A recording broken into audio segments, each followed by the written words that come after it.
लालची दूध वाला और सच्चाई की नदी। एक छोटे से गांव में रामू नाम का एक दूध वाला रहता था। रामू के पास बहुत सारी गायें और भैंसें थी और उसका दूध पूरे गांव में मशहूर था। लेकिन रामू बहुत लालची था। वो ज्यादा पैसे कमाने के चक्कर में रोज दूध में नदी का पानी मिलाता था। वो मन में सोचता, अगर मैं 1 लीटर दूध में आधा लीटर पानी मिला दूं, तो किसी को पता नहीं चलेगा और मुझे मुफ्त के पैसे मिल जाएंगे। रामू रोज सुबह नदी के किनारे जाता, अपनी बाल्टियां पानी से भरता और फिर उसे दूध में मिला देता।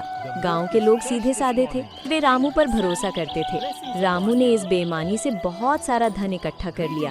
एक दिन रामू ने अपने बेटे की शादी के लिए शहर से बहुत सारे कीमती गहने और नए कपड़े खरीदे। उसने सारा सामान एक बड़ी पोटली में बांधा और वापस अपने गांव के लिए चल पड़ा। रास्ते में वही नदी पड़ती थी जिसका पानी वो दूध में मिलाता था। दोपहर का समय था और गर्मी बहुत तेज थी। रामू ने सोचा, क्यों न इस ठंडी नदी में थोड़ा आराम कर लिया जाए। उसने अपनी पोटली नदी के किनारे एक पत्थर पर रखी और पानी में उतर गया। तभी वहाँ एक शरारती बंदर आया। बंदर को लगा कि पोटली में खाने की कोई चीज है। उसने झट से पोटली उठाई और नदी के बीचों बीच एक ऊंचे पेड़ पर चढ़ गया। रामू चिल्लाया, अरे ओ बंदर, मेरी पोटली छोड़ दे, उसमें मेरी पूरी जिंदगी की कमाई है। बंदर ने पोटली खोल दी। जब उसे खाने को कुछ नहीं मिला तो उसने एक एक करके सोने के सिक्के और गहने नदी में फेंकने शुरू कर दिए। कुछ सिक्के पेड़ की टहनी पर गिरते और वापस रामू के पास जमीन पर आ जाते और बाकी सीधे नदी के गहरे पानी में गिर जाते। रामू रोने लगा और अपने किस्मत को कोसने लगा। तभी उसे एक आकाशवाणी सुनाई दी।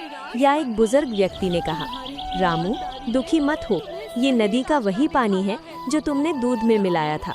बंदर ने सिर्फ इंसाफ किया है। दूध की कमाई तुम्हारे पास छोड़ दी और पानी की कमाई वापस नदी को दे दी। रामू को अपनी गलती का एहसास हुआ। उसे समझ आ गया कि बेईमानी का पैसा कभी टिकता नहीं है। उसने कान पकड़कर कसम खाई कि वो कभी दूध में पानी नहीं मिलाएगा। उस दिन के बाद रामू एक ईमानदार दूध वाला बन गया। सीख, बेईमानी की कमाई पानी की तरह बह जाती है।